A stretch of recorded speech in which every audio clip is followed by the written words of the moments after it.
तो नमस्कार दोस्तों, देखिए मैं याद कीजिए आपको एक दिन बताया था कि अगर कोई एक अंक की संख्या हो वो 6 बार अगर रिपीट हो रही हो तो हमेशा 11 से विभाज्य होती है। इसके बाद मैंने आपको ये भी बताया था कि अगर कोई 2 अंकों वाली संख्या है, माने संख्या में 2 अंक है और वो 2 अंक बार बार रिपीट हो रहे हैं, यानी कि जैसे मान लीजिए संख्या में लिखा है 1 और 2 है, तो ये 1 और 2 1 और 2 1 और 2 कई बार आ रहे होंगे। ठीक है, तो मैं आपको बताया था ये संख्या हमेशा 101 से विभाजित होती है। इसी क्रम में बताया था अगर 3 अंक बार बार वही 3 अंक आ रहे हो हर बार तो वो क्या होता है, वो 1001 से डिविजिबल होती है। मैं आपको ये बता, आज मैं आपको इसका डेरिवेशन बताऊंगा आखिर ऐसा क्यों होता है। ठीक है, तो आपको मुझे लगता है याद करने की आवश्यकता नहीं होगी, आप प्रूफ कर सकते हैं।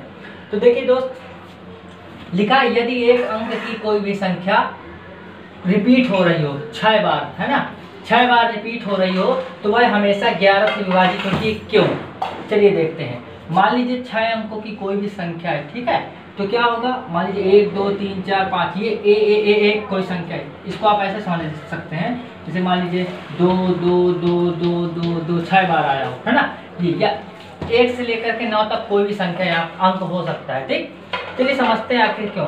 देखिए आप देखेंगे जब इकाई, दहाई, सैकड़ा, हजार, 10,000, लाख, ये लाख वाले स्थान पर है। मैं इसको अगर आपको तोड़ के बताऊं तो आपको याद आ जाएगा कि आप जब छोटी कक्षाओं में थे, वाला स्थान है दहाई वाला, सैकड़ा वाला, हजार वाला, 10,000 वाला, तो आप क्या करते थे, इसमें 10,000 का गुणा करते थे।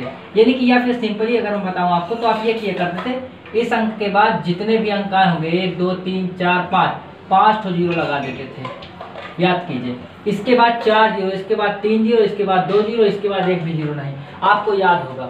अभी इसी चीज को हम आगे है लेके चल रहे हैं। ठीक है, तो देखिए मैं कह रहा हूँ ये ए आया, कोई अंक ए आया, अब इसके बाद कितने अंक है 1 2 3 4 5, तो अब इसमें क्या करेंगे, 5 का मतलब 5 जीरो लगाएंगे, लेकिन फर्जी थोड़ी जीरो लगा देंगे, क्या आगे जीरो लगा देंगे, जीरो ये कोई गिनती हो चाहिए तो जीरो को कोई महत्व तो है।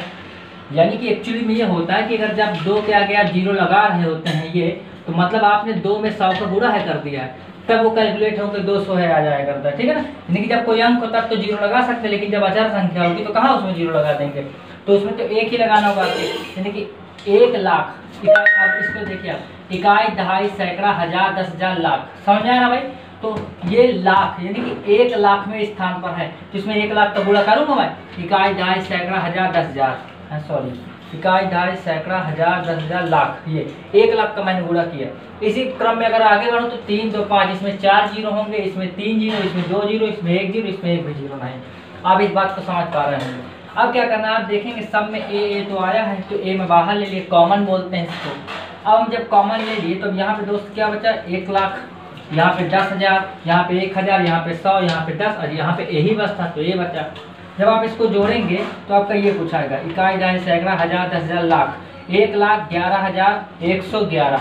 अब आप ये बताइए क्या ये संख्या को अगर मैं 11 से भाग दूं तो क्या कट जाएगा, बिल्कुल कटेगा। यानी कि यही एक कारण है कि जब भी कोई संख्या 6 बार रिपीट हो रही हो वही संख्या तो हमेशा 11 से विभाजित होती है।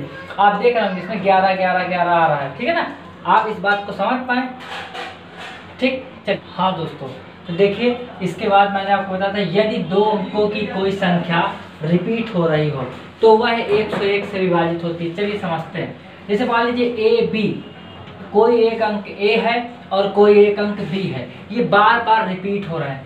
इसको एक एग्जांपल है, मान लीजिए ए की जगह 1 है और बी की जगह 2 है। ठीक, तो ये अंक बार बार रिपीट हो रहा है, 12 12 और भी कई बार, ठीक है, कई बार रिपीट हो रहा है। तो अब हमको समझना है कि ये किससे विभाजित होगी। अगर हमको नहीं पता तो इसका प्रूफ देखिए।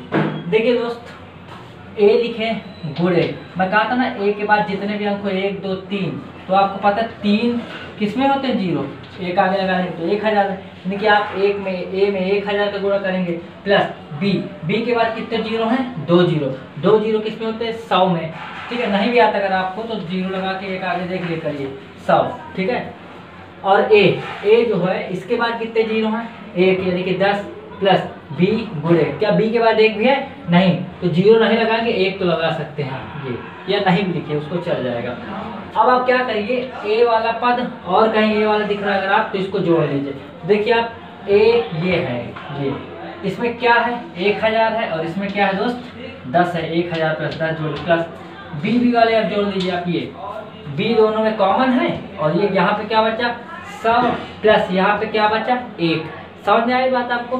चलिए अब आप देखिए 1000 में 10 जोड़ेंगे तो कितना आएगा 1010 आएगा। ठीक है, तो A गुणे 1010 प्लस B, अगर 100 में 1 जोड़ेंगे तो कितना आएगा 101। देखिए अच्छे समझिए, ये है। ठीक है ना, अगर जब इसमें से मान लीजिए और लिखा है सपोज दैट 101, जब आप इसमें से 101 कॉमन ले लेंगे तो यहाँ पे क्या बचेगा, खाली जीरो तो नहीं बचा सकते, एक आगे लगा ही होता है 10 प्लस यहाँ पे पूरा कॉमन होगा तो 1 बचा। समझ पा रहे हैं आप बात को? ये देखिए, तो जब 101 यहाँ पे भी 101 यहाँ पे भी कॉमन लेंगे तो यहाँ पे एक जीरो था, लेकिन इसके आगे एक तो माना जाता है, तो 10A प्लस B। अब हम पढ़ने जाएंगे कि यदि 3 अंकों की कोई संख्या रिपीट हो रही हो तो वह 1001 से क्यों डिविजिबल होती है। मैंने हालांकि आपको शॉर्टकट बताया था, लेकिन मैं आपको प्रूफ बता रहा हूँ कि आप समझ सके कि हाँ सही है, इसलिए होती है। देखिए मान लीजिए 3 अंकों कोई संख्या A B C, ये 3 अंक बार बार आ रहे हैं, आगे भी कई बार आ सकते हैं। आप इसको ऐसे समझ सकते हैं, मान लीजिए 3 4 5 3 4 5, ये संख्या आगे रिपीट होती जा रही है कई बार। ठीक है, तो हमको ये पता हो तो डायरेक्टली हम तुरंत जान जाए कि ये संख्या 1001 से डिविजिबल होगी। चलिए तो देखते हैं आखिर ऐसा क्यों होता है। हम देखेंगे ए को आप देखेंगे इकाई, दहाई, सैकड़ा, हजार, 10,000, लाख। 1 लाख के स्थान पर है, लाख वाले स्थान पर, यानी कि ए में हम 1 लाख का गुणा करेंगे। गुणा ये है, आप समझ जाएंगे, इकाई, दहाई, सैकड़ा, हजार, 10,000, लाख। बी किस पर है 1 जीरो कम, 1 2 3 4 यानी कि 10,000 स्थान पे। सी किस पर है 1 जीरो कम यानी कि 1000 स्थान पर। फिर दोबारा ये आया, वो किस स्थान पर, इकाई, दहाई, सैकड़ा, 100 वाले स्थान पर 100 को गुणा किए। फिर आप देखेंगे बी जो है ये अब दोबारा किस स्थान पर, इकाई, दहाई वाले स्थान पर, यानी कि 10 का गुणा किया। और जो सी है वो इकाई वाले स्थान पर, चाहे तो आप 1 का गुणा कर सकते हैं। ठीक है, अब हम देखेंगे ए वाला टर्म ये है एक, ये ए वाला टर्म कहीं और नहीं दिख रहा, सभी दोनों टर्म आएंगे। तो आप देखेंगे इस 1000A और इस 100A को जब आप एक साथ लेंगे तो ए कॉमन हो जाएगा, तो आपका बचेगा 1 लाख प्लस 100। बात को आप समझ पा रहे होंगे आई होप। अब आप देखेंगे बी वाला टर्म, ये है बी वाला टर्म और ये है बी वाला टर्म। ठीक है दोस्त, तो आप देखेंगे इसमें बी कॉमन है आपका, बी कॉमन, तो आप देखेंगे क्या बचेगा 10,000 प्लस 10 प्लस। अब आप देखेंगे ये सी वाला टर्म ये, तो आप देखेंगे 1000 प्लस 1। समझ पा रहे हैं आप बात को? चलिए अब जब आप जोड़ेंगे 1 लाख 100 में, 1 लाख में 100 जोड़ेंगे तो 1 लाख 100 आ जाएगा आपका। प्लस जब इसको आप 10,000 10 में जोड़े, 10,000 में 10 जोड़ेंगे तो आपका ये आएगा एक्चुअली में 10,010 आएगा। ठीक, और जब 100 में वो सॉरी 1000 में आप 1 जोड़ेंगे तो 1001 आएगा। ठीक है, चलिए ये अब आप देख रहे होंगे जोड़ तो आप लेते ही हैं। ठीक है ना, जब आप देखेंगे कि ये 1001, ये 1001 और ये 1001 तीनों जगह कॉमन है, तो आप 1001 कॉमन ले लेंगे। तो भाई जब 1001 कॉमन ली तो डबल जीरो बचा। डबल जीरो का मतलब भाई डबल जीरो ही अगर आप बोलोगे तो कोई मान तो थोड़ी ना रहेगा उसका, डबल जीरो का मतलब 100 हुआ ना। तो जब आप यहाँ कॉमन लेंगे तो एक तो बचेगा, ये डबल जीरो, ये 100। क्या किया मैंने, केवल ये सभी में से 1001 कॉमन लिया, ये। तो आप देखेंगे यहाँ पे 2 जीरो बच रहा है यानी कि 100।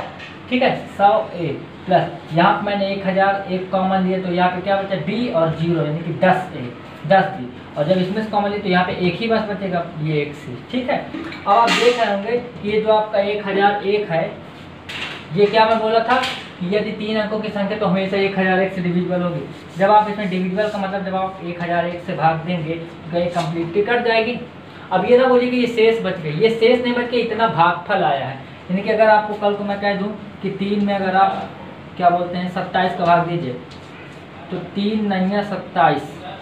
ठीक है ना, ये पूरी डिविजिबल है। ये 9 जो आपका आया है वो भागफल है आपका। समझ आ रहा है आप बात को?